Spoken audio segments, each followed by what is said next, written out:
नमस्कार दोस्तों, आप पढ़ रहे हैं कक्षा 12वीं एनसीईआरटी गणित, जिसमें आज हम शुरुआत करेंगे प्रश्नावली 3.4। तो देखिए, इस प्रश्नावली में सभी सवालों के लिए कहा गया है निम्नलिखित प्रश्नों में आव्यूहों के व्यतिक्रम यदि उनका अस्तित्व है। मतलब आव्यूहों का व्यतिक्रम आपको निकालना है। यदि निकल सकता है तो ही आप निकाल पाएंगे, अन्यथा नहीं। ठीक है, तो यदि उनका अस्तित्व है मतलब यदि उनका मान निकाला जा सकता है, तो आपको प्रारंभिक संक्रियाओं के द्वारा कहें या प्रारंभिक रूपांतरण के द्वारा कहें, तो इनके प्रयोग से जो प्रारंभिक रूपांतरण होता है या प्रारंभिक संक्रियाएं होती हैं, इनका प्रयोग करके हमें आव्यूह का व्यतिक्रम ज्ञात करना है। तो देख लेते हैं सबसे पहले नियम क्या होता है, कैसे हमें किसी आव्यूह का व्यतिक्रम ज्ञात करना होता है। तो देखिए, यदि हमें किसी भी आव्यूह का व्यतिक्रम ज्ञात करना है तो पहली चीज तो जो आव्यूह है उसे हम ए आव्यूह मान के चलेंगे। इसके बाद देखिए, एक लाइन आपको पता है कि आई और ए का जो गुणनफल होता है वो ए होता है। देखिए, आई तत्समक आव्यूह होता है, ये तो आप लोगों को पता होगा। तत्समक आव्यूह का किसी भी आव्यूह के साथ गुणा करें तो वही का वही आव्यूह प्राप्त होता है। तो इसी शर्त को लेकर के आप चलेंगे और आगे देखिए फिर क्या करेंगे, ए आव्यूह का मान रखेंगे और आई जो तत्समक आव्यूह है, देखिए यदि आई 2/2 कोटि का भी हो सकता है, 3/3 का भी हो सकता है, वो ए आव्यूह पर निर्भर करता है। यदि ए आव्यूह 2/2 कोटि का है तो आई आव्यूह 2/2 कोटि का रखेंगे, 3/3 का है तो 3/3 का रखेंगे। और फिर यहाँ पे लेकिन ध्यान रखना, एक ए आपको बचा के चलना है। एक ए का मान तो आप रख देंगे, आई का मान रखेंगे, लेकिन यहाँ का जो ए है इसे आप बचा के चलेंगे। अब देखिए, और आगे यदि इसे संक्रियाएं लगा करके हल किया जाए, ध्यान देना यहाँ कुछ संक्रियाएं लगाएंगी और संक्रियाओं को लगाने के बाद आपको क्या करना है, जो ए आव्यूह था इससे आप जो है आई बना देते हैं। मतलब यहाँ पे यदि 2/2 का है तो 1 0 0 1 बना देंगे। तो ध्यान देना, यहाँ पे जो आव्यूह यदि ये 2/2 कोटि का है तो इसको आप संक्रियाएं लगा के इस रूप में चेंज करेंगे, तो यहाँ का जो आव्यूह होगा वो भी चेंज हो जाएगा। देखिए, क्योंकि संक्रियाएं जब हम लगाएंगे दोनों पक्षों में लगाई जाएंगी, तो यहाँ का जब आव्यूह बदलेगा तो यहाँ का भी आव्यूह बदलेगा। लेकिन ये आपको साथ में लिखते चलना है। यदि यहाँ पे आई प्राप्त हो जाता है, यदि यहाँ तत्समक आव्यूह आई बन जाता है, तो यहाँ पे जो आव्यूह प्राप्त हुआ है वही कहलाता है ए आव्यूह का व्यतिक्रम, जिसे हम ए इनवर्स कह सकते हैं। तो यहाँ पे जो आव्यूह आपको मिलेगा वही हमारा व्यतिक्रम कहलाएगा, जिसे हम ए इनवर्स कहेंगे। तो देखिए, लेते हैं हम पहला सवाल। तो देखिए, जो आव्यूह दिया गया है, सबसे पहली चीज तो आपको मान के चलना है कि जो दिया गया आव्यूह है वो ए आव्यूह है। तो देखिए, 1 2 -1 3 जो आव्यूह दिया गया था, पहले तो आप इसे ए मान के चलेंगे। और इसके बाद देखिए, हमने बताया था कि कौन सा एक नियम होता है, तो हम लिखेंगे, हम जानते हैं कि, या चूंकि भी आप लिख सकते हैं कि ए आव्यूह का मान जो होता है आई ए के बराबर होता है। यही नियम हमने आपको बताया था कि यह आपको लिखना है। अब देखिए, आपको ए आव्यूह का मान रखना है, तो ए आव्यूह का मान रखा हमने 1 2 -1 3 और बराबर में आई की जगह, आई क्या होता है, एक तत्समक आव्यूह होता है। तो तत्समक आव्यूह 2/2 कोटि का होगा, क्योंकि 2/2 का सवाल है। तो यहाँ पे 1 0 0 1 रखा हमने, लेकिन यहाँ पे ए को आप लिखते चलेंगे, ए को सॉल्व नहीं करना है। अब देखिए, अब आपको लगानी है संक्रियाएं। तो संक्रियाएं कैसे लगाई जाती हैं, ध्यान से समझना। पहले आपको यहाँ जो ए आव्यूह चल रहा होगा इसे बनाना होगा आपको आई। तो आई कैसे आप बना पाएंगे, यहाँ 1 0 और यहाँ पे 0 1 होना चाहिए। तो देखिए, पहले तो आपको इस अवयव को 1 चेक करना है कि 1 है या नहीं।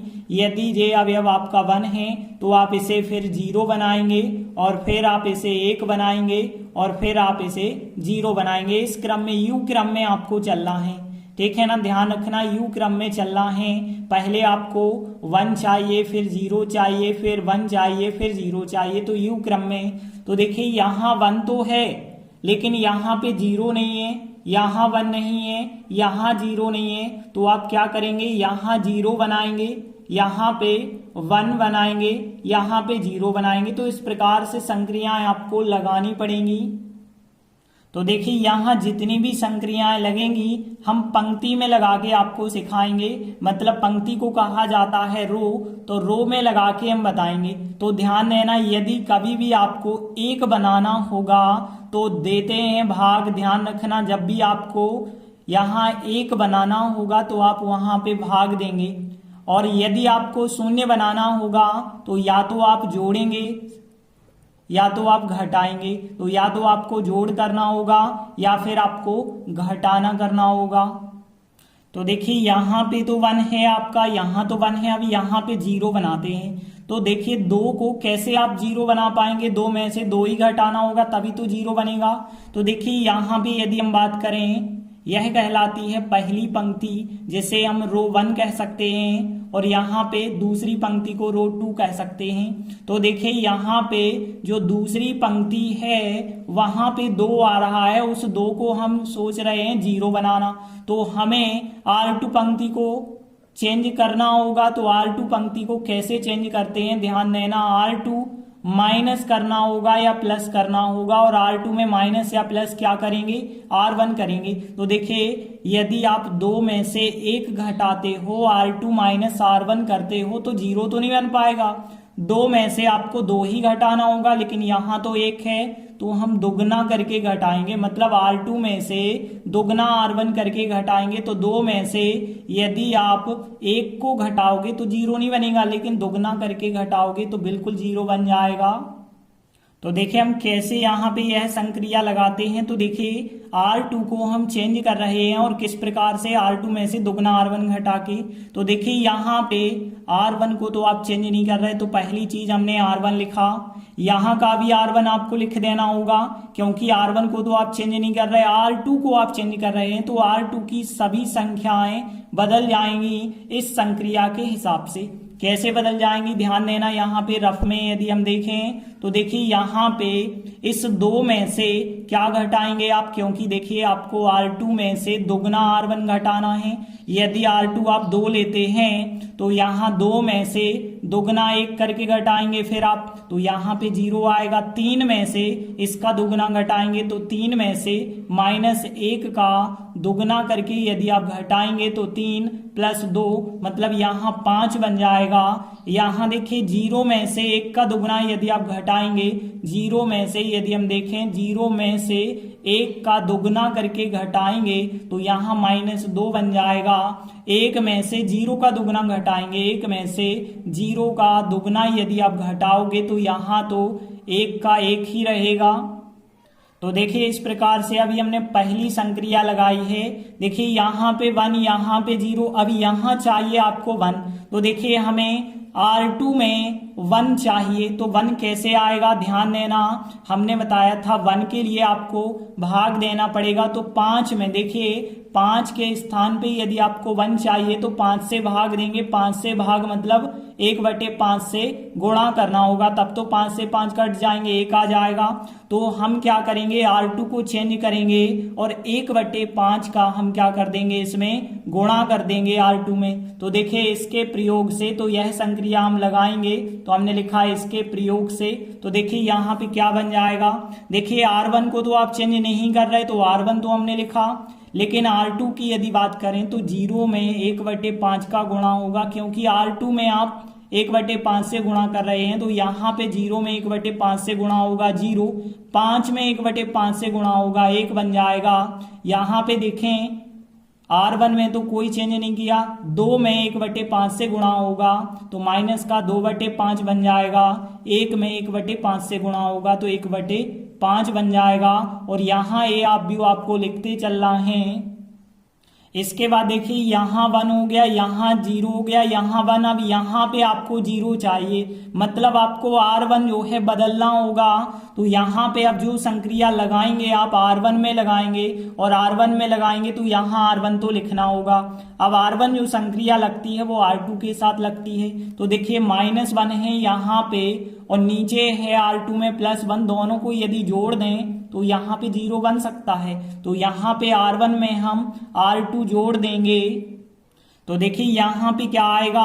अब इस बार ध्यान देना, हम R1 को चेंज कर रहे हैं तो R2 तो जैसा है वैसा ही आप लिख दें। R2 में हम कोई बदलाव नहीं कर रहे हैं तो R2 जैसा भी है वैसा हमने R2 को लिखा, लेकिन ध्यान रखना हम केवल चेंज कर रहे हैं R1 को, और R1 की जगह अब R1 और R2 का योगफल आएगा।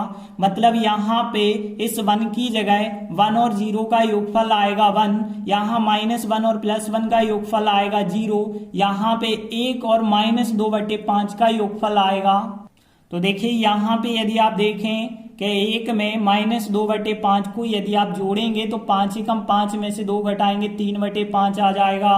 तो यहाँ पे हमने लिखा 3/5, 0 में आप 1/5 जोड़ेंगे तो 1/5 ही आएगा। तो इस प्रकार से आप देख सकते हैं कि यहाँ 1 0 0 1 बन चुका है। तो यह तो आई आव्यूह बना है, मतलब तत्समक आव्यूह। तो यहाँ का जो आव्यूह होगा वो A इनवर्स कहलाएगा। तो देखिए यहाँ पे A इनवर्स का मान यह आव्यूह आपको प्राप्त हो गया है। क्यों प्राप्त हो गया है, यहाँ पे चाहे तो आप कारण लिख सकते हैं, क्योंकि हमें पता है A और A इनवर्स का गुणनफल ही I होता है। तो हमने यहाँ पे लिखा कि A और A इनवर्स का गुणनफल जो होता है I होता है। तो इस वजह से J है जब A तो यह A इनवर्स ही होगा, तभी तो यह I है। यहाँ आप इसे पलट के भी लिखना चाहें तो कोई अंतर नहीं है, A इनवर्स और A दोनों का गुणनफल I होता है, तो यह भी लिख सकते हैं यह भी लिख सकते हैं। तो यहाँ A इनवर्स का मान आपसे आसानी से ज्ञात करते बन जाएगा। अब देखिए दूसरा सवाल दिया गया है, तो पहले तो हम इस आव्यूह को A आव्यूह के बराबर मानेंगे। तो हमने इस आव्यूह को A आव्यूह के बराबर माना और इसके बाद आप नियम लगाते हैं कि A का मान IA के बराबर होता है। अब देखिए A की जगह आप A आव्यूह रख सकते हैं कि 2 1 1 1 और फिर बराबर I की बात करें तो I तो यहाँ तत्समक आव्यूह होता है, 1 0 0 1 होता है। लेकिन यहाँ पे A आपको लिखते चलना है, क्योंकि यहाँ पे अब बनता है A इनवर्स और यहाँ आपको बनाना होता है I।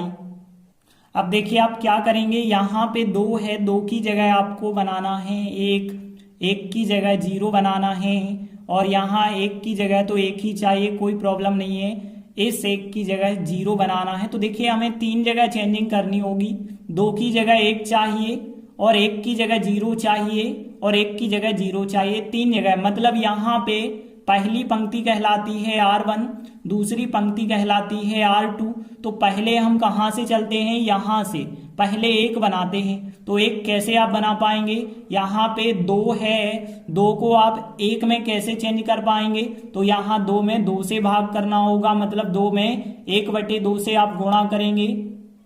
तो देखिए हमने लिखा संक्रिया जो है R1 में हम 1/2 का गुणा करेंगे। तो देखिए यहाँ पे क्या बन जाएगा, 1/2 का जब 2 से गुणा करोगे यहाँ तो 1 आ जाएगा, और यहाँ पे यदि हम बात करें 1/2 आ जाएगा। और यदि हम बात करें यहाँ पे 1 में भी गुणा, क्योंकि यहाँ R1 में भी गुणा करना है 1/2, यहाँ तो 0 में गुणा करोगे 0। तो इस प्रकार से R1 चेंज होगा, R2 चेंज नहीं होगा। R2 को आप जैसा था वैसा ही लिखेंगे, R2 को बिल्कुल भी आप चेंज नहीं कर देना।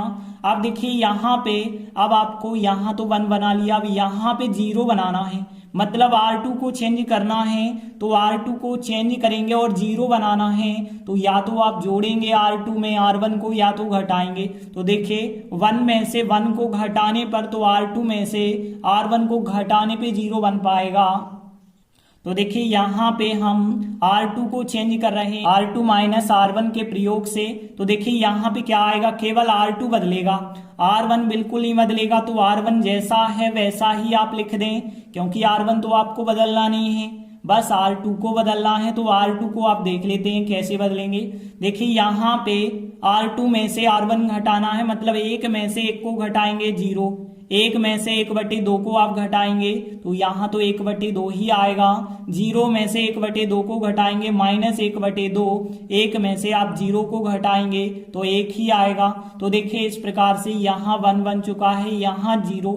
अब देखिए यहाँ पे आपको लाना है 1, तो देखिए 1/2 की जगह आप 1 कैसे ला पाएंगे। तो देखिए 1/2 पहले से है, अब आप 2 का गुणा कर देंगे तो 2 से 2 कट जाएगा, 1 बन जाएगा। तो हम कह सकते हैं कि R2 में 1 चाहिए आपको, तो R2 में हम क्या कर सकते हैं, 2 का गुणा कर सकते हैं। तो R2 में हम 2 का गुणा करेंगे तो देखिए यहाँ पे R1 में तो हम कुछ नहीं कर रहे हैं, तो R1 के अवयव तो आपने लिखे जैसे थे वैसे ही R1 के अवयव हमें लिखने पड़ेंगे। और देखिए R2 के अवयव केवल चेंज हो रहे हैं, 2 का गुणा हो रहा है। 0 में 2 का गुणा 0, यहाँ 2 का गुणा करोगे 1 बन जाएगा। देखिए यहाँ 2 का गुणा करोगे -1 बन जाएगा, यहाँ 2 का गुणा करोगे तो यहाँ 2 बन जाएगा। ए अवयव जैसा था वैसा ही हमने लिखा। देखिए यहाँ पे 1 आ गया, यहाँ 0 आ गया, यहाँ पे 1। अब यहाँ का अवयव आपको 0 बनाना है। तो देखिए 1/2 को आप 0 कैसे बनाएंगे, तो हमने आपको बताया था 0 बनता है या तो जोड़ने से या घटाने से। तो ध्यान देना यहाँ पे 0 आप कैसे बना सकते हैं। देखिए 1/2 है, 1/2 के स्थान पे आप 0 चाहते हैं तो 1/2 में से 1/2 को ही घटाने पे मिलेगा। तो देखिए हमें क्या चाहिए, R1 को चेंज करना होगा, और R1 में से यदि आप R2 घटाएंगे, देखिए 1/2 में से 1 को घटाएंगे तो 0 तो बनेगा नहीं। तो आपको क्या करना होगा, 1/2 में से 1 में 1/2 का गुणा करके घटाना होगा। मतलब हम क्या करेंगे, 1/2 में से 1/2 का गुणा करके R2 को घटाएंगे। तो यहाँ 1/2 R2 को घटाएंगे तो देखिए हम केवल R1 को बदल रहे हैं, तो R1 बस चेंज होगा, लेकिन R2 तो चेंज नहीं होगा। तो देखिए R1 में क्या क्या चेंजिंग होगा, यहाँ पे ध्यान देना। तो देखिए 1 में से 1/2 का गुणा करके घटाएंगे 0 को। तो देखिए 1 में से 1/2 का गुणा 0 में करके घटाएंगे तो 1 का 1 आएगा। 1/2 में से, अब ध्यान देना, 1/2 में से 1 को घटाना है, लेकिन 1/2 का गुणा करके तो यहाँ तो 0 बन जाएगा। और यहाँ R2 को तो आप चेंज ही नहीं कर रहे, तो R2 का तो R2 हमने लिखा। अब देखिए यहाँ पे R1 को चेंज कर रहे हैं, 1/2 में से माइनस चिन्ह लगाइए, मतलब आपको घटाना है 1/2 R2, तो 1/2 R2 मतलब -1। अब देखिए यहाँ पे 1/2 और माइनस प्लस का 1/2, तो 1/2 और 1/2 2/2 बन जाएगा। और 2/2 मतलब 2 से 2 कट जाएगा, कितना आएगा, 1 आएगा। और देखिए 0 में से, देखिए ध्यान देना, 0 में से 1/2 का गुणा करके इस 2 को घटाएंगे तो 2 से 2 कट जाएगा, यहाँ पे केवल -1 बचा होगा। यहाँ पे -1 और 2 जो R2 है उसे तो बदलना नहीं है, तो उसे हमने लिखा बराबर ये अवयव चल रहा है। अब आप देख सकते हैं कि यहाँ 1 0 1 0 बन चुका है, मतलब एक तत्समक अवयव बन चुका है। तो हम कह सकते हैं कि आता है A इनवर्स का मान यह अवयव हो जाएगा। तो A इनवर्स बराबर क्या हो जाएगा, यहाँ पे 1 -1 -1 2, यह हो जाएगा आपके A अवयव का व्युत्क्रम। और कारण आप लिख देना, चूंकि हमें पता है A और A इनवर्स का गुणनफल या फिर A इनवर्स और A का गुणनफल जो होता है I होता है, तो यहाँ पे A इनवर्स और A इनका गुणनफल यह आ चुका था I, तो इस वजह से यह हो जाएगा A इनवर्स का मान। देखिए तीसरा सवाल भी दिया गया है, तो सबसे पहले हम क्या मानते हैं, इसे A अवयव मान लेते हैं। फिर इसके बाद आप नियम कौन सा लगाते हैं, हम जानते हैं कि A अवयव का मान I × A के बराबर होता है, यह नियम लगा के चलते हैं और आगे सॉल्व करते हैं। तो देखिए A अवयव का मान रख देते हैं यहाँ पे हम 1 2 3 7, और फिर यहाँ पे बराबर में I का मान रखते हैं। I तो तत्समक अवयव होता है, 1 0 0 1 होता है। और यहाँ पे लेकिन A का मान नहीं रखना, ये आपको लिखते चलना है। देखिए अब आप क्या करते हैं, संक्रियाएं लगा के इसे जो है I के रूप में चेंज करते हैं। तो देखिए यहाँ 1 है, यहाँ 0 बनाएंगे, यहाँ 1 बनाएंगे, यहाँ पे 0 बनाएंगे। तो देखिए यहाँ तो 1 है, कोई प्रॉब्लम नहीं है। यहाँ पे अब 0 चाहिए, तो 0 कैसे बनेगा, देखिए यह होती है पहली पंक्ति R1 रो R1, और यहाँ पे रो 2 हो जाएगी। तो देखिए आपको दूसरी रो को चेंज करना पड़ेगा, तो यहाँ पे जो संक्रिया लगेगी R2 लगेगी। R2 को आप चेंज करेंगे, और देखिए R2 को कैसे चेंज करेंगे, 2 को चेंज करेंगे, लेकिन 0 बनाना है, ध्यान रखना है। और 0 कब बनता है, या तो जोड़ के या घटा के। देखिए यदि आप R2 को R1 से जोड़ेंगे तो जीरो तो नहीं बनेगा, घटाना ही पड़ेगा। तो यदि आप घटाएंगे तो फिर भी जीरो नहीं बना, क्योंकि R2 में से R1 घटाएंगे, दो में से एक, तो यहाँ एक बच जाएगा। लेकिन दो का गुणा करके यदि आप घटाएं तो यहाँ देखिए दो में दो का गुणा करके यदि आप एक को घटाएंगे तो बिल्कुल जीरो बन जाएगा।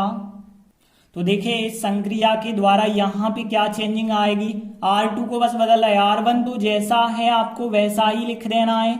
R1 में हम कोई चेंजिंग नहीं कर रहे हैं, लेकिन R2 बिल्कुल बदलेगा। तो देखिए क्या आएगा, दो में से एक का दोगुना घटाओगे।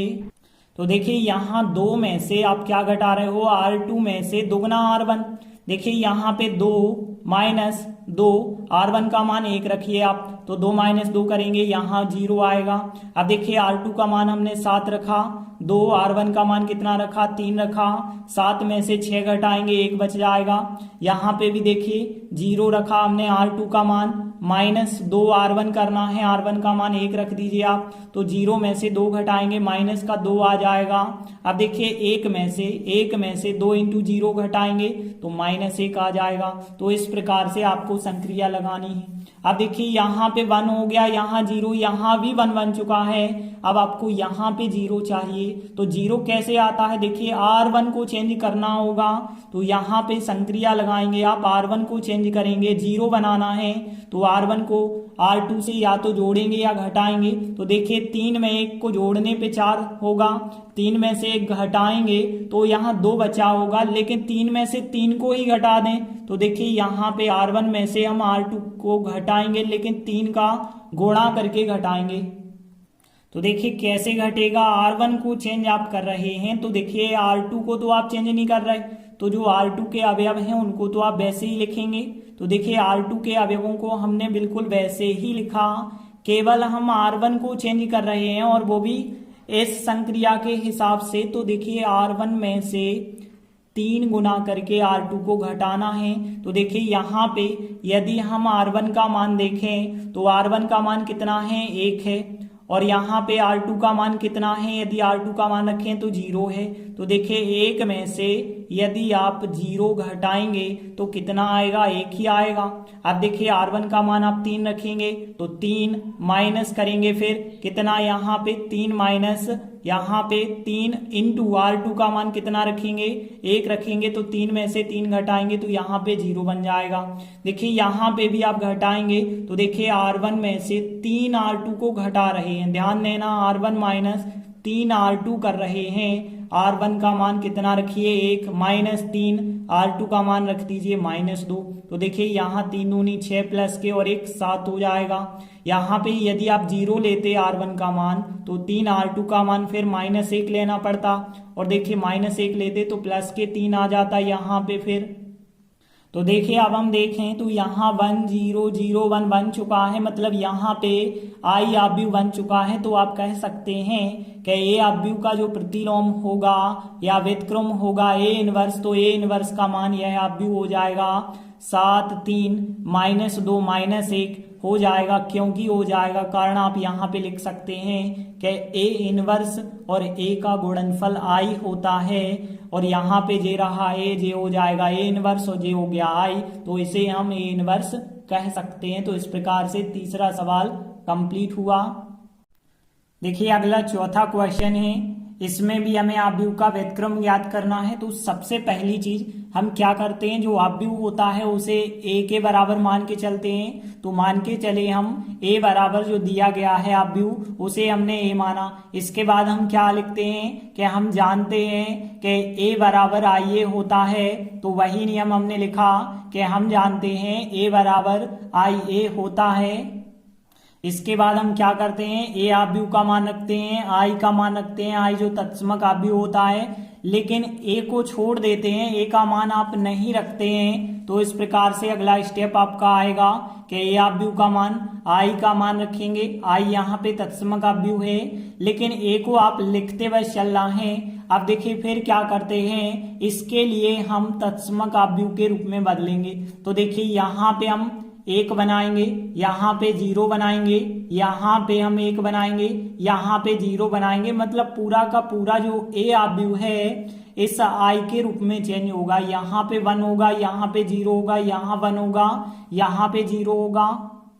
तो देखिए सबसे पहले हम 2 के स्थान पर 1 बनाएंगे। तो 1 कैसे बनता है हमने आपको बताया है कि यहाँ पे भाग करना होगा, 2 का भाग करेंगे मतलब 1/2 का हम गुणा कर देते हैं। तो देखिए R1 में 1/2 का आप गुणा कर देंगे तो R1 को हम चेंज करेंगे और इस R1 में हम क्या करेंगे कि 1/2 का गुणा करेंगे। तो देखिए यहाँ पे R1 में 1/2 का गुणा होगा, यहाँ भी R1 में 1/2 का गुणा होगा। तो देखिए यहाँ तो 1 बन जाएगा, लेकिन यहाँ 3/2 बन जाएगा, यहाँ 1/2 और यहाँ पे 0 ही रहेगा। बाकी R2 को तो चेंज नहीं किया है तो R2 तो जैसा है वैसा ही रहेगा। तो देखिए इस प्रकार से अगला स्टेप आ जाएगा। अब देखिए आपको क्या करना है, यहाँ तो 1 बन चुका, अभी यहाँ पे आप 0 बनाएंगे। तो देखिए 0 कैसे बनेगा, तो यहाँ पे देखिए 5 को 0 बनाना, 0 कब बनता है हमने बताया था, या तो जोड़ने पर या घटाने पर। तो देखिए 5 में यदि आप 1 जोड़ेंगे तो बिल्कुल 0 नहीं बन पाएगा, लेकिन यदि आप 1 में 5 का गुणा करके घटाएंगे तो बिल्कुल यहाँ पे 0 प्राप्त हो जाएगा। तो हम क्या करने वाले हैं, R2 को चेंज करने वाले हैं, लेकिन R1 को घटाएंगे और 5 का गुणा करके घटाएंगे। तो देखिए हमने संक्रिया लगाई, R2 को हम चेंज करेंगे और R2 में से 5 R1 घटाएंगे, मतलब R1 में 5 का गुणा करके, तभी यहाँ 0 मिल पाएगा। तो देखिए यहाँ तो 0 मिल जाएगा। अब देखिए यदि आप 7 में से 5 का गुणा करके घटाएंगे, ध्यान देना 7 में से 5 का गुणा करके 3/2 को यदि आप घटाएंगे तो एलसीएम लेना होगा, 7 दूनी 14 माइनस 15 करेंगे तो माइनस का 1/2 आएगा। तो देखिए यहाँ पे -1/2 आ गया और यहाँ 5 में से 1 में 5 का गुणा करके घटाएंगे तो यहाँ 0 आएगा और R1 को तो बदलना ही नहीं है, R1 को यहाँ भी नहीं बदलना। लेकिन देखिए 0 में से 5 का गुणा करके घटाएंगे तो -5 बन जाएगा, 1 में से 5 का गुणा करके 0 को घटाएंगे तो 1 का तो 1 ही रहेगा। तो इस प्रकार से अगला स्टेप हो जाएगा। देखिए यहाँ 1 आ गया, यहाँ 0, अब यहाँ भी आपको कितना लाना है, 1। तो 1 कैसे आता है हमने बताया था आपको, भाग देके या गुणा करके। तो देखिए यहाँ पे हमें 2 हटाने होंगे, तो 2 का हम क्या कर देंगे, गुणा कर देंगे, क्योंकि ऊपर रहेंगे 2 तो 2 से 2 कट जाएगा। लेकिन माइनस चिन्ह को भी प्लस करना होगा, तो -2 से हम गुणा करेंगे R2 में, ठीक है। जो R2 पंक्ति है, दूसरी पंक्ति है, दूसरी पंक्ति के प्रत्येक अवयव में हम क्या कर देंगे, यहाँ पे -2 से गुणा। तो देखिए R2 चेंज करेंगे हम, -2 का गुणा करेंगे R2 में। तो देखिए यहाँ पे 0 में गुणा होगा, कोई अंतर नहीं आएगा, लेकिन यहाँ पे गुणा होगा तो 1 बन जाएगा। यहाँ -2 का गुणा होगा तो +5 बन जाएंगे, क्योंकि 2 से 2 कट जाएंगे, माइनस माइनस प्लस। यहाँ यदि आप -2 से गुणा करोगे तो -2। बाकी R1 को तो बिल्कुल बदलना ही नहीं था, तो R1 जैसा था वैसा ही लिखा। अब देखिए यहाँ 1, यहाँ पे 0, यहाँ 1, यहाँ भी 0 चाहिए। तो देखिए 3/2 में से यदि हम देखें, 1 घटाने पे तो 0 आएगा नहीं, 3/2 में से, मतलब यहाँ पे R1 में से R2 घटाने पे तो 0 नहीं आ रहा। लेकिन यदि आप यहाँ 3/2 का गुणा करके घटाएं तो बिल्कुल आपको 0 मिल जाएगा। तो सीधी सी बात है कि R1 में से R2 घटाने पे तो 0 नहीं आ रहा था, लेकिन यदि आप 3/2 का गुणा करके घटाएंगे तो बिल्कुल 0 प्राप्त होगा। तो देखिए यहाँ हम संक्रिया लगाएंगे, R1 को चेंज करेंगे, R1 में से -3/2 का गुणा करके R2 को घटाएंगे और इसके प्रयोग से। तो देखिए यहाँ पे क्या होगा, अब देखिए R1 को बदल रहे हैं आप, R2 में तो कोई चेंज नहीं होगा, तो R2 के जो अवयव हैं उन्हें आप वैसा ही लिखेंगे। अब देखिए यहाँ पे यदि हम देखें, 1 में से 0 में 3/2 का गुणा करके घटाएंगे तो 1 का तो 1 रहेगा, लेकिन 3/2 में से 1 में 3/2 का गुणा करके घटाएंगे तो यहाँ तो 0 बन जाएगा। अब देखिए यहाँ पे यदि हम बात करें तो 1/2 में से, ध्यान देना, 1/2 में से कितने का गुणा करके, 3/2 का गुणा करके हमें R2 को घटाना है, मतलब हम 5 को घटाएंगे। तो देखिए यहाँ पे 2 तो एलसीएम ही है, तो यहाँ से 2 से 2 कट जाएगा, 1 आएगा, यहाँ -2 से 2 कट जाएगा, 5 15 आएगा। देखिए यहाँ 1 -15 माइनस के 14 आएंगे, -14/2 मतलब -7 आ जाएगा, तो यहाँ पे -7 आएगा। अब देखिए जीरो की बात करें तो जीरो में से 3/2 का गुणा करके R2 मतलब -2, तो 2 से 2 कट गए, माइनस और माइनस प्लस के 3, तो इस प्रकार से आपको यहाँ पे प्राप्त हो जाएगा। अब देखिए यहाँ 1 0 0 1 बन चुका है, मतलब यहाँ आई आ चुका है, तो यहाँ का जो आव्यूह होगा वो A इनवर्स कहलाएगा। तो यहाँ पे आप लिख सकते हैं कि आता है A का जो प्रतिलोम होगा, व्युत्क्रम होगा, A इनवर्स का मान यह आव्यूह हो जाएगा। क्यों हो जाएगा? क्योंकि आपको पता है A इनवर्स और A का गुणनफल I होता है, तो A इनवर्स और A का जो गुणनफल होता है वो I आव्यूह के बराबर होता है, अतः A इनवर्स का मान ज्ञात हो जाएगा। तो इस प्रकार से हमने 4 सवाल कंप्लीट कर लिए। आगे के वीडियो में हम आगे के सवाल करेंगे। तब तक के लिए धन्यवाद।